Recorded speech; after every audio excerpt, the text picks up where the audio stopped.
Bonjour à tous et à toutes et bienvenue dans le podcast des meilleurs artisans de France, ce podcast RMC fait par les artisans et pour les artisans. Cette année, RMC a décidé d'aller à la rencontre de celles et ceux qui font vivre les territoires directement sur le terrain dans vos régions. Et aujourd'hui, nous sommes installés au Kiloutou de Périgueux pour aborder un sujet crucial, s'installer en tant qu'artisan en 2025. Entre joie et galère, est-ce que c'est pas une vraie épreuve tout ça ?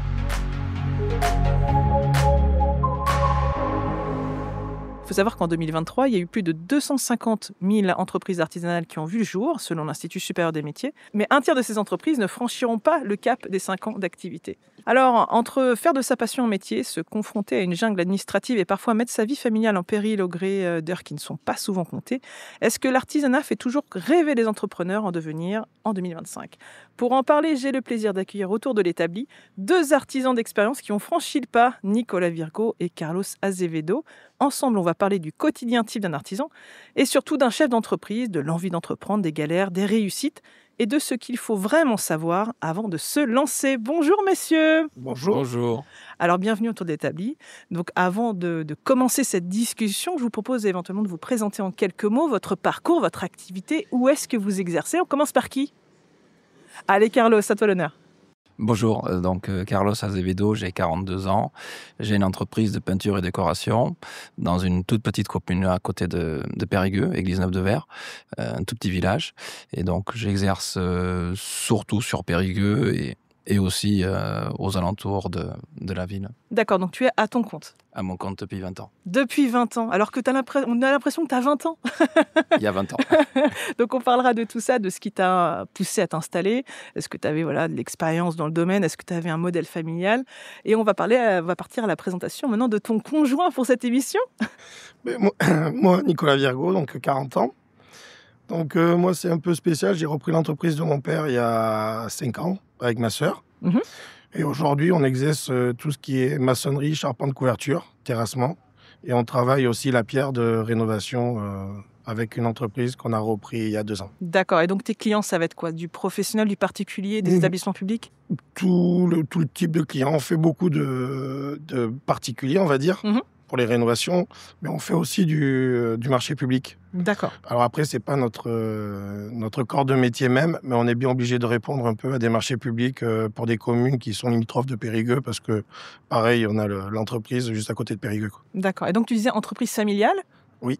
Et donc toi, quand tu étais tout petit, tu savais que tu ferais ça aussi, ou est-ce que tu t'es senti un petit peu forcé ? Ça s'est passé comment en fait ? Comment ça s'est passé ? C'est que l'entreprise elle a 56 ans d'expérience. Ouais. C'était l'entreprise de mon grand-père à la base. Mhm. Donc mon père et mon oncle ont repris l'entreprise. Donc moi, depuis tout petit, je nage dans le bonheur d'être maçon. T'as baigné dedans, quoi. Ouais, depuis tout petit, je baigne dedans. Mes études, j'ai les ai fait à Aigleton, donc une belle école de travaux publics, bâtiments en Corrèze. Ouais. Et suite à ça, expérience faite ailleurs à Marseille, en tant que conducteur de travaux. Très belle expérience de 5 ans. Mais T'es après, pas toujours resté dans l'entreprise familiale non, au final. non. Et ça, c'était vraiment une de tes volontés, ou c'était à cause de ta formation que c'était un petit peu nécessaire ? C'était la volonté de mon père et moi, on va dire. De voir autre chose. De voir autre chose, d'amener quelque chose d'autre à l'entreprise, d'amener une nouvelle expérience au bout de 5 ans que j'ai fait à Marseille en conduite de travaux. Je vous avoue que j'étais content de rentrer en Dordogne. Ouais. C'est pas la même vie, on va dire, à Marseille qu'en Dordogne. Et puis, j'ai mis toute mon expérience que j'avais acquise à Marseille pour reprendre l'entreprise. Mais du coup, à de mes Marseille, parents. tu avais un statut salarié avec tous les avantages évidemment que ça confère. Oui. Est-ce qu'à un moment donné, tu t'es pas dit finalement ce statut-là me convient bien, ça me permet aussi du coup de changer, de voir autre chose de temps en temps, de voir un autre employeur, un autre secteur géographique, une autre activité. Est-ce qu'à un moment donné, tu t'es dit, bon, je continue comme ça ? À quel moment tu as eu le déclic de te dire, je veux être mon propre patron ? C'est compliqué parce que moi, j'ai toujours vécu avec l'entreprise de mon père. Donc, même quand je suis parti à Marseille, à l'époque, quand j'ai fini à Aigleton, quand j'ai eu mon BTS, j'ai connu ma femme aussi à Aigleton. Donc, on est partis tous les deux à Marseille et on a trouvé du boulot de suite dans le bâtiment. Mais en fait, mon idée était vraiment de revenir au bout de 5-6 ans à Périgueux pour reprendre l'entreprise de mon père. J'ai ça depuis tout petit. Je vois que l'artisanat, ça reste quand même une passion. Donc, j'étais vraiment passionné de ça. Ouais. Quand j'ai vécu à Marseille, grande ville, il faut s'intégrer. C'était pas le même style de chantier non plus. Là, revenir en Dordogne, c'était mon envie de revenir, mais je le savais depuis que j'ai arrêté l'école, enfin depuis que j'ai eu mon BTS, je savais que je voulais reprendre l'entreprise de mon père. Et ton père, il en pensait quoi, ça? Parce que lui, il était passé par lui aussi une reprise, du coup? Lui, C'est ça? il est passé par une reprise. Alors lui, il n'a pas eu la chance de partir ailleurs. Donc on s'était mis d'accord justement qu'il faut que j'aille voir ailleurs, que Ouais. je fasse mes armes ailleurs pour reprendre l'entreprise, parce que ça vient pas tout seul. Et comme je connaissais tous les salariés, j'avais aucune Ouais. crédibilité de reprendre l'entreprise de suite. Bien sûr, ouais. Donc j'ai eu plus de crédibilité en repartant et en revenant. Et puis ça a remis un peu de boost dans l'entreprise, justement. Parce que c'est vrai que des fois, hein, on peut être tenté de reprendre l'entreprise familiale parce que voilà, il y a déjà la clientèle qui est faite, le nom qui est connu localement, etc. Mais ça arrive aussi que les parents, souvent qui du coup détiennent cette entreprise, tentent un petit peu de nous dissuader.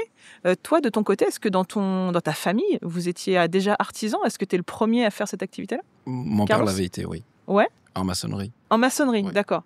Et toi, la maçonnerie, par contre, ne t'avait pas forcément intéressé. Comment tu en es venu à ton métier actuel? Par hasard. Ouais. Par hasard. J'ai commencé par la maçonnerie, carrelage. Et j'avais un cousin à moi qui avait fait peinture. Et en fait, il me disait que je galérais tous les jours. Ouais. Et que lui, il faisait des trucs super beaux, super intéressants. Et moi, j'étais au début, je commençais l'apprentissage. Et il m'a tellement parlé de son métier qu'il m'a donné envie de... De tester un petit peu. Exactement. Et l'entreprise où il travaillait cherchait un apprenti. Et ça s'est fait comme ça. D'accord. Voilà. Donc, j'ai changé de voie au tout début de ma formation.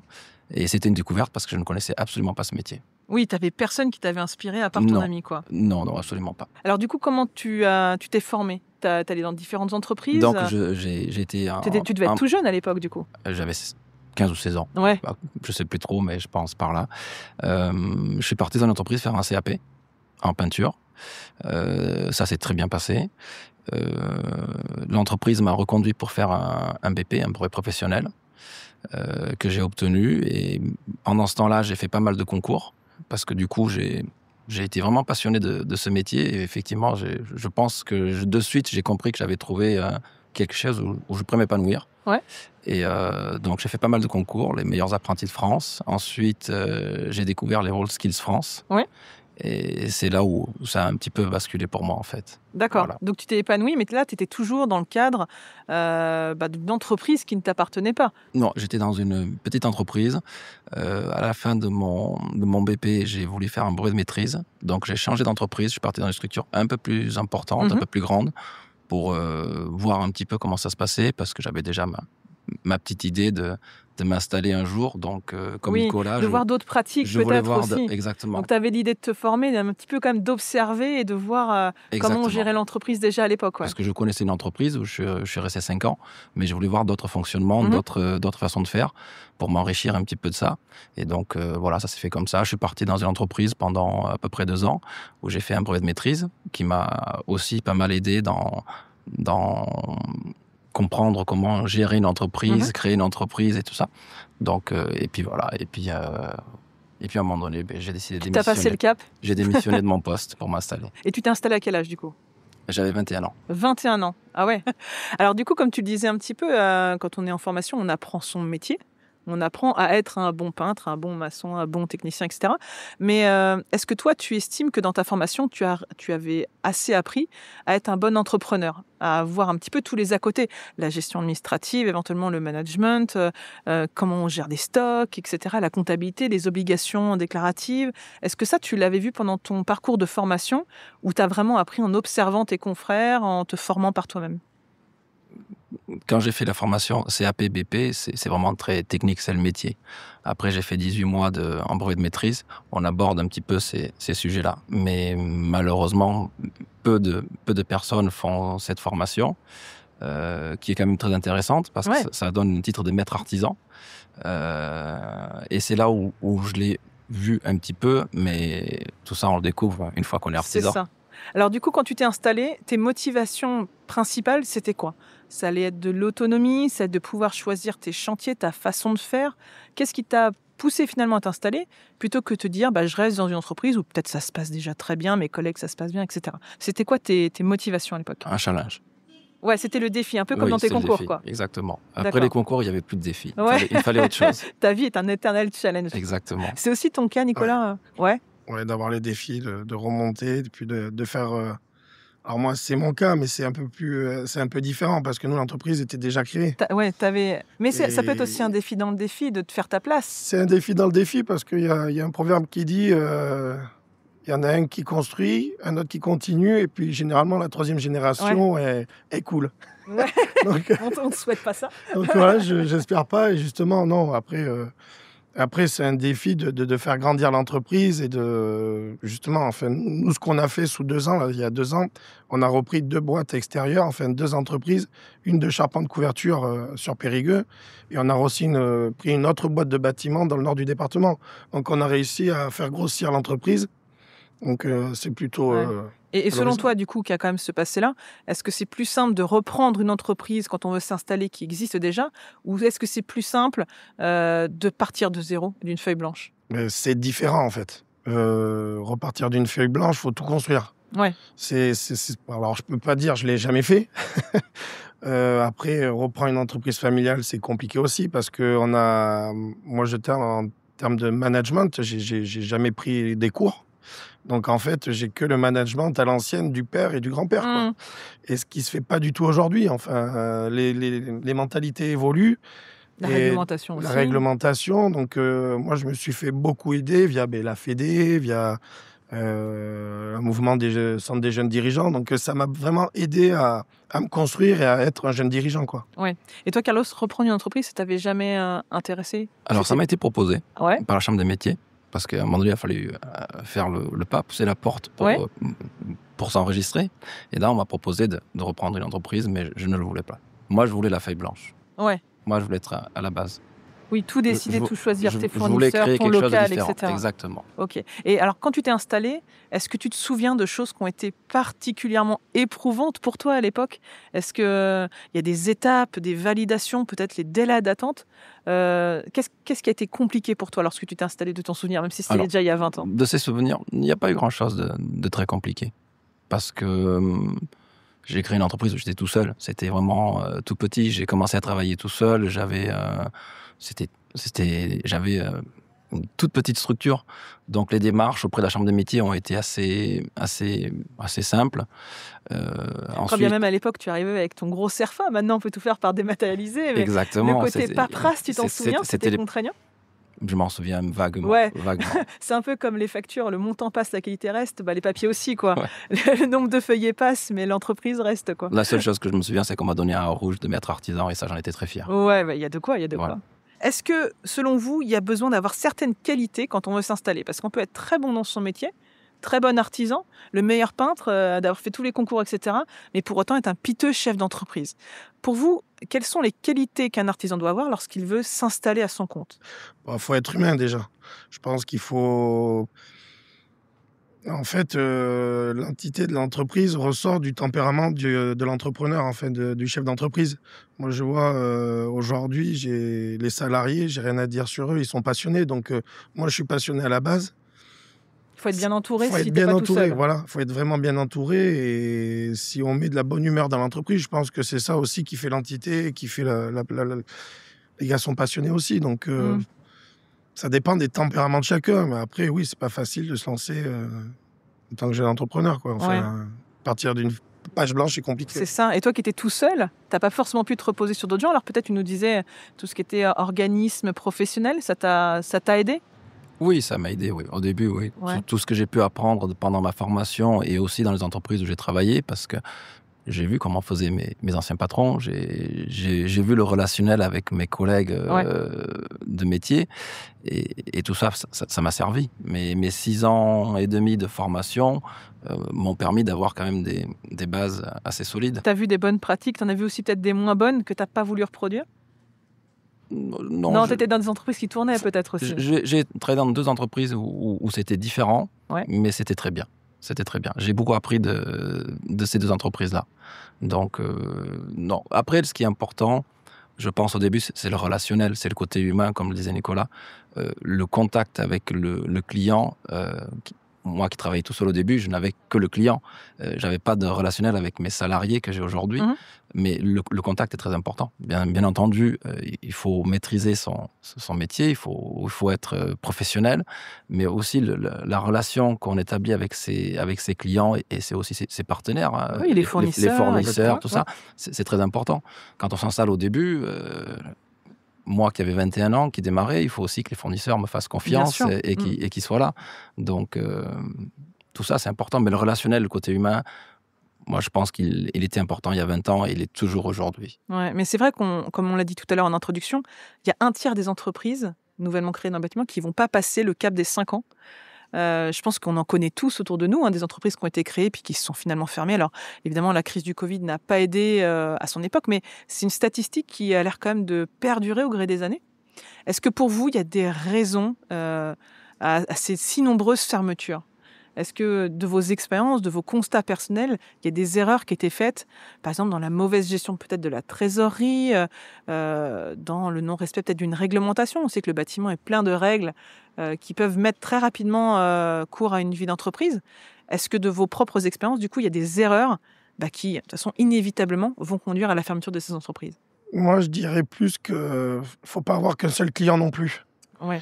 Il y a beaucoup d'entreprises qui font des fois beaucoup d'entreprises, non, je sais pas, il y a des entreprises qui font des erreurs d'avoir qu'un seul gros client et ça peut porter aussi préjudice à l'entreprise. Nous, je vois ce qui nous sauve aujourd'hui parce que, mine de rien, oui, effectivement, il y a moins de travaux neufs, il y a moins de maisons neuves, ça, tout le monde le ressent, c'est là-dessus qu'il y a une grosse crise.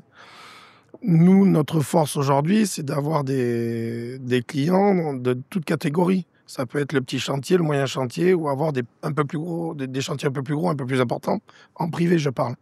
Tout ce qui est marché public, on sait que, pareil, l'État, enfin tout le département, ils ont moins de budget, tout ça. Donc, il y a moins de marchés publics qui sortent.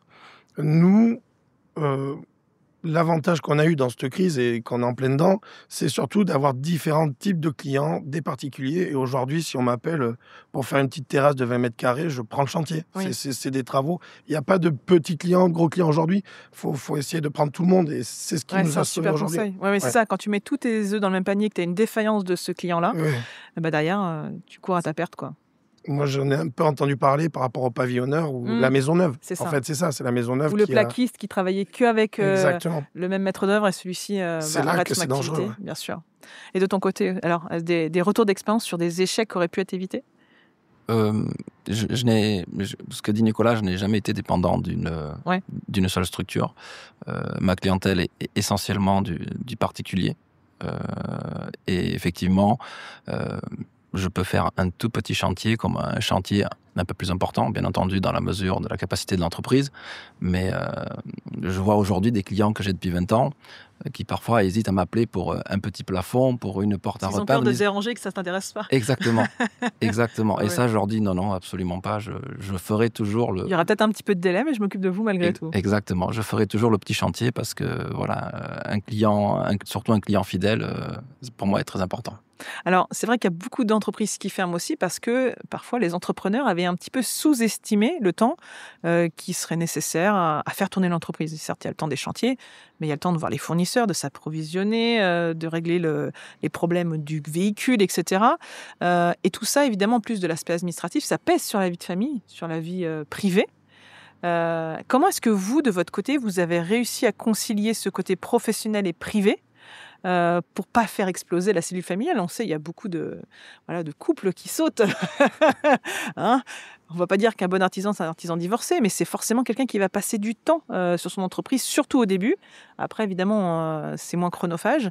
Mais oui, de votre côté, comment ça s'est passé pour conjuguer le côté pro et le côté perso? Ne vous battez pas, les garçons. C'est pas toujours facile. Ouais, c'est pas toujours facile. Même 20 ans après, tu sais que des fois, il faut faire des... C'est pire aujourd'hui. C'est pire aujourd'hui? Oui, j'ai des salariés, l'entreprise est un peu plus grande. Ah donc, ouais, c'est le développement. Oui, c'est ça. C'est qu'en fait, ça va être très compliqué au début parce qu'on est à tâtons. Après, ça va se stabiliser. Puis si on veut grossir, ça reprend énormément de temps. Exactement. Il y a beaucoup de travail d'à côté. Les petites choses qui peuvent parfois paraître anodines, mais effectivement, les problèmes des véhicules, rencontrer des fournisseurs, rencontrer des clients. Parfois, il faut s'adapter aussi aux horaires des clients. On déborde. Oui, ça, on les clients qui vont déborde, être disponibles que le vendredi soir à 18h. pas forcément, mais oui, qui ont aussi leur travail, leurs Ouais. impératifs, et donc on essaye de s'adapter et de se rendre disponible au moment où ils peuvent aussi. Donc tout ça, oui, ça prend du temps au-delà on va dire, de la journée de travail. Ça peut déborder parfois sur le soir, même parfois sur le week-end. Et Oui, c'est pas propre à 2025, ça a toujours été le cas de toute manière. C'est-à-dire que j'imagine que même il y a 30 ans, 40 ans, l'entrepreneur qui se lançait, inévitablement, il faisait des heures, et il les comptait pas forcément. moi, je l'ai fait toujours. Ah oui, c'est ça. Et toi, de ton côté Bah, moi, c'est un peu pareil. Alors, c'est toujours un peu différent parce que moi, j'ai la chance d'avoir ma sœur qui a repris l'entreprise avec moi. On a D'accord. différentes structures. Vous Donc, partagez un petit peu le poids des responsabilités, le c'est temps pas un passé. petit peu, c'est 50-50. Elle fait toute la partie administrative. Et C'est moi, une je suis garde en partagée. production. Ouais. Et en plus de ça, j'ai ma femme qui travaille avec moi. Donc, Oui, ils sont elle, conscients, c'est ils mon- voient de l'intérieur ouais. les contrats. Je sais quand j'étais petit, j'ai très peu vu mon père à la maison. Mais je suis très peu à la maison aussi. C'est ce que dit Carlos. Il faut qu'on y soit et on n'a pas le choix. Il faut toujours y être. Il faut qu'on fasse plus que nos salariés. Il faut montrer l'exemple un petit Il faut peu. montrer l'exemple, ouais. Il faut montrer l'exemple et puis on n'a pas le choix. Après, oui, vie de famille, des fois c'est compliqué. Mais après, il faut savoir aussi bien s'entourer. Ce que je disais tout à l'heure. Là, j'ai un bras droit aussi qui on a fait rentrer dans la boîte. Le bras droit, c'est lui qui s'occupe des véhicules, des achats. Enfin, on est en binôme aussi. Oui, Donc, tu délègues, quoi. ouais, il faut aussi un petit peu déléguer justement à cause de la vie de famille. Parce que sinon, au bout d'un moment, ça ne tient pas, quoi. Oui, c'est sûr. Alors justement, pour déléguer, c'est plus facile soit de faire appel à des organismes extérieurs, par exemple des chambres professionnelles, ou même les comités de communes, les comités d'agglomération qui vont des fois avoir aussi des interlocuteurs pour faciliter l'installation des nouveaux arrivants, leur trouver des terrains dans les zones artisanales, etc. On peut évidemment s'entourer de professionnels, par exemple pour le site internet, de prendre quelqu'un qui fait que ça, un communicant, un comptable, tout ça, ça permet de déléguer. Évidemment, ça a un coût, mais ça te décharge aussi du temps, de la responsabilité. Et l'autre possibilité, comme tu l'évoquais un petit peu tout à l'heure, c'est d'embaucher. Toi, déjà, tu es rentré dans une entreprise où il y avait déjà du monde, Ouais. c'est ça. Mais toi, par contre, Carlos, tu as décidé à un moment donné d'embaucher du monde dans ton entreprise, c'est ça? Alors, C'était quoi le déclic? Comment tu es passé du stade où je travaille seul, ça me va bien, à je vais faire confiance à des gens pour développer ma propre entreprise? en fait, j'ai commencé tout seul et c'était un choix. Ouais. Je voulais travailler tout seul parce que en démarrant une entreprise, en étant tout seul, j'avais la liberté d'adapter mes horaires qui étaient larges, même assez larges. Et puis à un moment donné, j'ai eu un petit jeune apprenti qui est arrivé, quelqu'un que je connaissais. Et voilà, là, ma maman m'a demandé si je pouvais embaucher son fils en tant qu'apprenti. Et c'était une réflexion. Et je me suis dit, oui, si j'embauche un apprenti, ça sera différent sur mes chantiers. Il va falloir que je respecte des heures parce que voilà, c'est un jeune qui démarre. Donc, et j'ai fait la démarche de l'embaucher. Et c'est quelque chose qui a été très important pour l'entreprise parce que c'est devenu, on va dire, le fil rouge de l'entreprise. C'est-à-dire que ce jeune, je l'ai embauché. Il a été formé dans l'entreprise. Il est devenu salarié. Il a travaillé comme toi, tu voulais qu'il travaille, parce que tu l'as formé à ta façon aussi. Exactement. Et très réceptif, d'ailleurs, à ce que je lui demandais. Aujourd'hui, c'est mon bras droit sur les chantiers. Et ça a été le fil rouge d'entreprise parce qu'il est devenu salarié. Ça fait maintenant 16 ans qu'il est dans l'entreprise. Et tous mes autres salariés ont eu exactement le même parcours. Ce ne sont que des jeunes que j'ai formés et que j'ai embauchés dans l'entreprise. Oui, donc c'est valorisant pour toi parce que c'est des gens pour qui tu as consacré du temps, oui. Tu as investi. Et qui, au final, maintenant, sont toujours à tes côtés. Des fois, ça peut être un peu frustrant de consacrer du temps à des gens qui vont partir, venir. Ils sont toujours là. Ouais. Et pour autant, j'imagine que embaucher quelqu'un, c'est pas juste faire un contrat de salaire, c'est adapter plein de choses, l'outillage, peut-être la sécurité dans le bâtiment, mettre des vestiaires, des choses comme ça. T'avais conscience aussi de toutes les problématiques à côté quand tu t'es mis à embaucher? Non, je n'ai que 4 salariés, donc c'est pas les mêmes C'était à petite problématiques échelle pour certainement toi? que Nicolas avec une structure plus importante. Mais oui, bien sûr, ces choses-là, à un moment donné, on les découvre. C'est-à-dire qu'on n'a pas forcément conscience, mais on les découvre un petit peu à l'usage parfois, les avantages, les contraintes, voilà. Tout ce qui est environnant au travail, la sécurité, effectivement les véhicules, tout ça. Mais être artisan, c'est être prêt aussi à découvrir et à apprendre sur on peut dire un peu sur le tas, c'est-à-dire qu'on s'adapte à ce qui se présente, et puis il faut savoir s'entourer de personnes, d'organismes, effectivement, pour avoir les bons conseils. Les bons conseils. Moi, il m'a été très important pour moi mon cabinet de comptabilité. Mon comptable est quelqu'un de très important dans mon entreprise, parce que c'est quelqu'un sur qui je peux m'appuyer, tout ce qui sont des démarches administratives, des choses que je ne sais pas forcément, que je n'ai pas forcément le temps de me consacrer. Et donc, c'est important de s'entourer aussi des bonnes personnes, des bonnes entreprises. Ouais. Parce que toi, du coup, dans ce que tu nous as dit, c'est que tu as embauché du monde, mais uniquement pour le côté technique de ton travail, Oui. d'accord ? C'est des gens qui vont sur les chantiers, qui font la production, etc. Exactement. Donc finalement, la seule personne qui est en charge un peu de l'administratif dans l'entreprise, c'est toi. C'est moi. Sur ta semaine de travail type, à peu près, tu considères que tu consacres combien de temps à la gestion pure et dure de ton entreprise ? À peu près. Les 3/4 du temps. Les 3/4 du temps. Et est-ce que tu arrives quand même à te sentir plus artisan ou chef d'entreprise ? J'aimerais continuer à me sentir artisan. Et toi, par contre, Nicolas, c'est combien de temps ? Alors, toi, tu disais c'est un peu réparti quand même entre ta sœur et voilà d'autres gens. Tu penses que du coup, sur toute l'activité de l'entreprise, toutes les heures réalisées par tous les gens de l'entreprise, ça va être combien de temps consacré à la gestion de cette entreprise ? La gestion, je serais un peu comme Carlos, quoi. Les 3/4 du temps, c'est plus de la gestion. Pour ton temps à toi, du coup, plutôt. Pour mon temps à moi, c'est plus de la gestion. Hein. Ouais.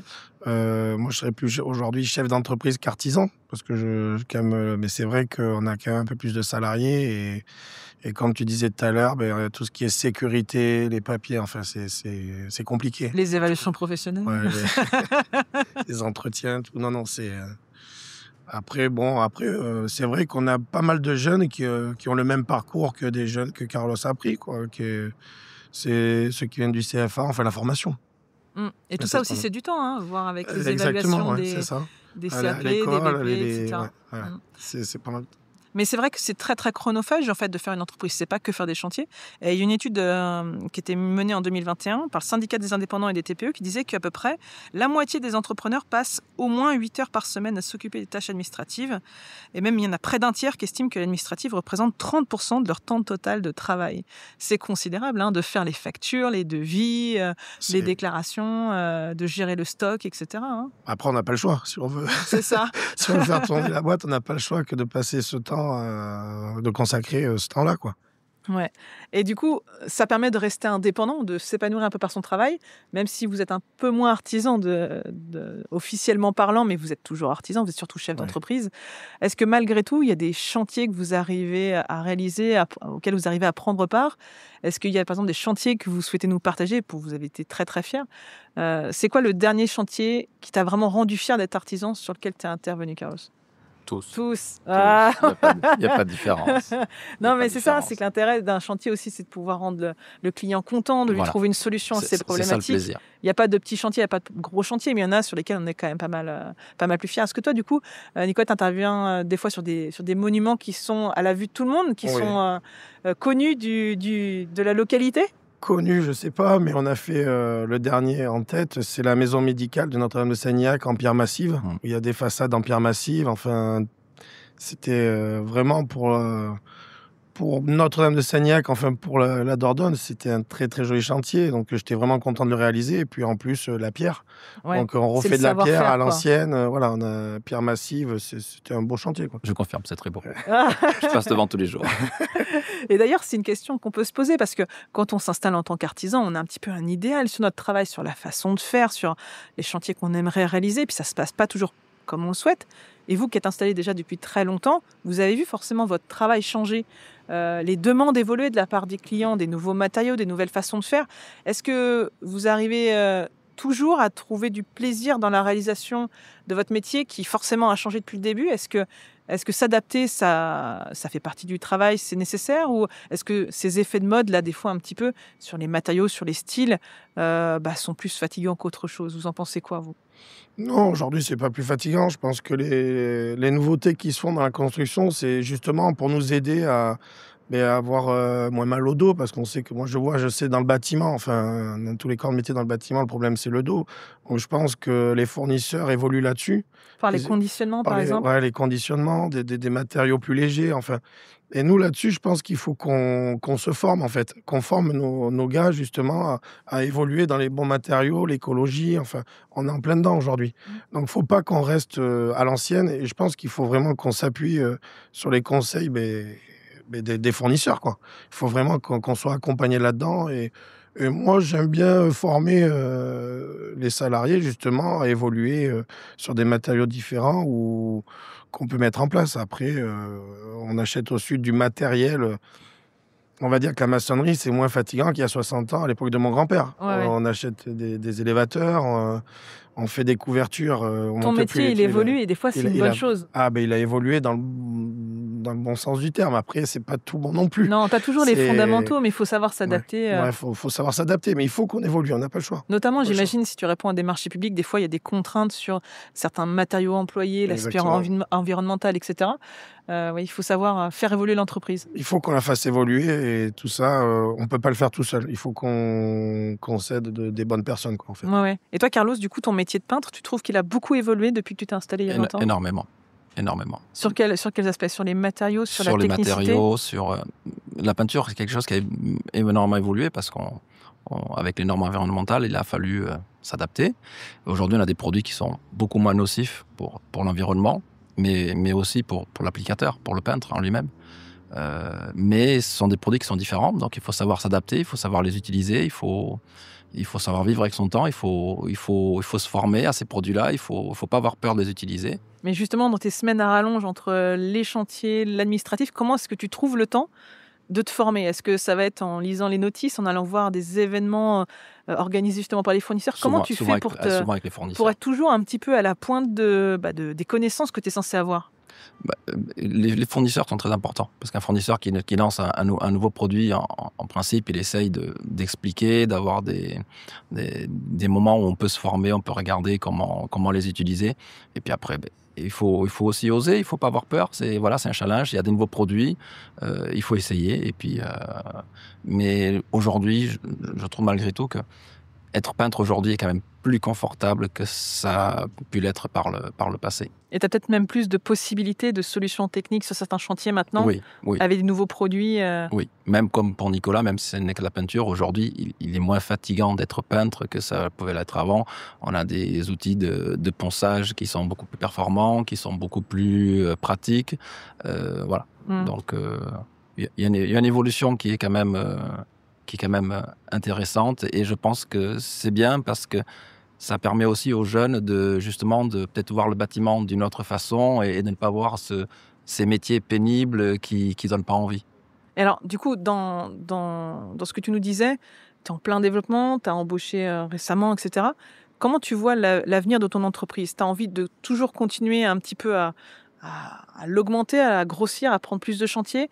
Ou est-ce qu'à un moment donné, tu vas te dire, voilà, je reste à un niveau raisonnable, ou même peut-être, je cède mon entreprise, je repars sur autre chose? Est-ce que tu t'es un petit peu posé la question de ce que tu vas faire les 5-10 prochaines années? Un petit peu. Ouais. Un petit peu. Est-ce que ça reste secret ou tu veux bien nous partager ça? Non, bien sûr qu'on peut en parler. Embaucher, peut-être. Ça sera à nouveau un jeune, un apprenti. Ça restera toujours comme ça, l'embauche se fera toujours comme ça. Mais pas énormément, parce que je n'ai pas l'objectif d'avoir une très grosse structure. Voilà, ce n'est pas mon objectif. Et dans l'avenir, à moyen terme, peut-être qu'un autre challenge pourrait m'intéresser. Peut-être une autre création d'entreprise, du coup? Peut-être. Ailleurs. Tu sais par quoi tu es passé, donc maintenant tu as de l'expérience. Oui. Il y a des choses qui vont aller plus vite. Et toi, Nicolas, du coup, dans les années à venir, est-ce que déjà tu t'es un petit peu projeté? Vous en avez parlé en famille, du coup? Mais nous, on reste sur la même lignée, hein. Enfin, aujourd'hui, il y a 2 ans passés, on a racheté 2 boîtes, donc déjà les faire tourner à votre façon? Les faire tourner, ça y est. Et en fait, aujourd'hui, on a un bon équilibre, et je suis fier des salariés aussi, parce qu'on a quand même des salariés qui sont assez jeunes. On a tous pratiquement le même âge, ils ont le même âge que moi. il n'y a pas de turnover et on a une bonne dynamique en fait. C'est ça, c'est conserver l'intégrité de la structure, la cohésion. Quoi. Ouais, la cohésion, c'est vraiment... Aujourd'hui, on a pris une tournure avec même les 2 sociétés qu'on a achetées. Il y a des jeunes, il y a un savoir-faire et ça, j'adore. Donc, je veux continuer comme ça. Après, j'aimerais embaucher. Autant vous dire, nous aussi, on cherche quand même à embaucher encore. Vous pouvez envoyer vos candidatures. Non, mais on cherche, mais c'est pas facile. Comme disait Carlos, nous aussi, on prend des jeunes du CFA, sauf qu'au bout d'un moment, à force de prendre trop de jeunes, il faut quand même aussi avoir le personnel pour les former. Et c'est ça qui va être un peu plus compliqué dans les années à venir, à trouver des bons formateurs pour les entreprises, je pense. Et d'ailleurs, j'avais une question à ce sujet-là. Quand vous formez des jeunes, est-ce que parmi ceux qui passent par votre entreprise, certains ont pour projet à l'avenir de s'installer à leur compte? Est-ce que ça fait partie de votre ressenti général d'un choix de carrière des apprentis qui passent par chez vous? Alors moi, il n'y en a pas encore eu. Il y en a peut-être qui vont venir, je ne sais pas. Après, on fait tout pour pas qu'ils montent une autre boîte contre nous. C'est ça? Non. Après, si la personne a dans l'idée de monter sa propre structure, mais c'est bien qu'il y aille aussi, quoi. Enfin, il faut qu'il évolue. Moi, je ne suis pas contre. Après, voilà. Chez Carlos, ils sont tellement bien choyés qu'en fait, ils restent. mais j'en ai que j'ai formés qui sont pas restés. Ouais, quand même. Ouais. Oui. Et qui ont monté du coup leur propre entreprise ou qui sont partis? Oui, j'ai un jeune qui a essayé.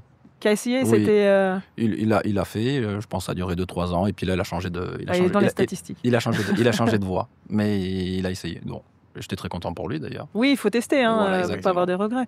Alors du coup, Carlos, est-ce que toi, tu aurais un conseil à donner à des jeunes, des moins jeunes, qui envisageraient de s'installer en 2025 en tant qu'artisan? Est-ce que tu as des conseils, des recommandations à leur communiquer? Il faut essayer, il faut y aller. Après, il faut avoir conscience qu'être artisan, avoir une entreprise, c'est beaucoup plus d'investissement qu'être salarié. Oui, c'est pas les mêmes avantages, c'est pas les mêmes contraintes. On va au-delà du 35 heures. Oui, c'est sûr. Ça, il faut avoir conscience de ça. Si on a conscience de ça, qu'on est prêt à ça, qu'on est prêt à s'investir, à donner parfois de son temps personnel, familial, être prêt à parfois pas très bien dormir parce qu'on cogite à certains problèmes, à certaines choses, eh ben, il faut y aller. Si on n'est pas prêt à ça, si on n'est pas armé pour ça, il vaut mieux réfléchir Il un faut se petit peu préparer avant. à être dévoué à son projet. Exactement, mais je pense comme dans tout, hein. Comme dans... Oui, il faut être lucide là-dedans. Ouais. Il faut être lucide, ouais. Il faut accepter qu'être artisan, il y a des très bons côtés, bien sûr, mais il y a aussi l'envers du décor. Et ça, il faut être prêt. Si on n'est pas prêt, ça peut être compliqué. Nicolas, est-ce que tu as des conseils, toi, à donner à des gens qui souhaiteraient s'installer en 2025? Non, un peu comme Carlos, il a tout dit. Après, c'est pas parce qu'on est très bon salarié, chef de chantier ou conducteur de travaux qu'on est tous amenés à créer sa propre boîte et à bien la gérer. Je pense que c'est pas forcément une fin en soi. Ouais, voilà, c'est que il y a des très bons. Moi, j'en connais des très bons salariés qui ont voulu se monter leur propre boîte, que ça a pas. Voilà, au bout de 2 ans, mais la fatigue, problème dans la famille, enfin. Non, les conseils, c'est si vraiment. Ouais, et comme dit Carlos, on n'est pas aux 35 heures. Le samedi, le dimanche, ben, des fois, quand il y a des gens qui sont là en week-end, il faut y aller le dimanche. Faut pas, voilà. Et puis peut-être pas hésiter aussi à se faire accompagner. Toi, tu avais eu du coup du soutien de la part des organismes consulaires, des choses comme ça? Moi, je me suis beaucoup fait aider. Ouais, pour, Ou même de clubs un petit peu d'entrepreneurs, peut-être? C'est le club d'entrepreneurs. Moi, le plus gros club qui m'a amené, pour pas le nommer, c'est le CJD, le Centre des jeunes dirigeants. Grâce à ça, c'est vrai que ça m'a fait évoluer, ça m'a énormément fait évoluer en termes de management, parce qu'on est formé pour manager. Et puis peut-être aussi en termes de retour d'expérience, de partage de réseau aussi. Mais après, il y a à prendre et à laisser, quoi, parce que on peut pas, c'est pas tout beau, tout rose non plus. Moi, je sais que j'aime bien être aussi avec mes gars, malgré que j'ai peu de temps aussi à consacrer aux gars, enfin, à être sur les chantiers avec eux. Dès que je peux, j'essaye d'être avec eux, de leur montrer que je sais faire ce qu'ils font aussi. Oui, ça te permet de rester un petit peu au goût des chantiers, de te rendre compte aussi de la. Ouais, moi, j'aime bien être avec eux. En fait, tu fais un petit peu un vie, ma vie, mais au quotidien des gars de ton chantier. C'est ça. Moi, si je peux être avec eux dans la toupie de béton. C'est le patron, pas incognito, tu sais. Non, mais j'aime ça. Moi, si je peux être avec eux, couler du béton et tout, ben, des fois, j'essaye de me l'imposer, d'être avec eux. Et puis eux, ça leur fait plaisir aussi. De voir que... de se rendre compte que le patron, il sait ce que c'est, quoi. Et ça, c'est bien aussi de mettre la main à la pâte. Enfin, je pense que Carlos est d'accord avec moi. Exactement. Il le fait aussi, j'en suis sûr. Moi, j'ai un grand plaisir à mettre le blanc de travail. Ouais, et puis C'est comme ça, ça. tu te rends compte de ah bah tiens, le camion est pas très confortable, l'échafaudage, peut-être le temps de le changer aussi. Est-ce que c'est le moment où justement où tu as toutes les plaintes, les doléances de tes Non, salariés quand non, tu non, viens sur le chantier? non, c'est pas ce moment-là. Quand je suis là, il n'y a pas de doléance. Ah ouais? Non. Je pense qu'ils sont contents que je sois là. Non, mais c'est Ouais. important aussi de garder ce lien-là. Puis à la base, vous Oui, étiez c'est quand très même important. L'exemple, artisan, quoi. montrer l'exemple est très important. Ah oui. Ouais. Moi, je vais sur le chantier parce que j'aime ça. Mais pas pour donner des leçons, pour travailler. Pour travailler, pour être là avec eux, pour partager, parce que des fois, c'est pas facile. Et donc, quand on partage les tâches moins faciles, eh ben, je pense que ça fait plaisir aussi aux salariés de voir qu'on est là avec eux. Et puis, je leur montre aussi un petit peu que je suis encore là, quoi. Ouais, que t'es encore bon dans le domaine. Je suis pas rouillé encore. D'ailleurs, mon petit doigt me dit que peut-être tu vas t'inscrire au concours des meilleurs artisans de France RMC pour la C'est fort prochaine possible. édition. C'est fort Allez, possible. on vous encourage à vous inscrire pour le concurrencer. C'est déjà fait. Et toi, du coup, t'as prévu de t'inscrire pour des épreuves, Nicolas? Non, mais on peut. Ouais, faut voir ça. Hein. Pourquoi pas? Parce que vous qui aimiez les challenges, je ça pense peut que être c'est sympa, un ouais. beau challenge. Et en tout cas, merci messieurs pour votre retour d'expérience sur ces sujets-là. Donc on l'a vu, hein, s'installer en artisan en 2025, c'est pas impossible, c'est réalisable. Et voilà, faut se donner corps perdu dans ce projet-là. Parce que sinon, on va faire partie du tiers des entreprises qui ne dépasseront pas 5 ans. Alors oui, ça prend du temps, mais ça permet d'être fier de son métier, fier de ses réalisations, et puis de s'épanouir quand même dans son travail. Donc je suis sûre que dans 5, 10, 20 ans, on vous retrouvera, vous serez toujours artisan, peut-être un petit peu plus chef d'entreprise, mais toujours artisan dans le fond, n'est-ce pas? En tout cas, n'hésitez pas à vous abonner au podcast Les meilleurs artisans RMC pour ne pas manquer les prochains épisodes. Plein de thématiques variées vous attendent. On vous dit à très bientôt autour de l'établi. Bye bye. Merci. Au revoir, merci.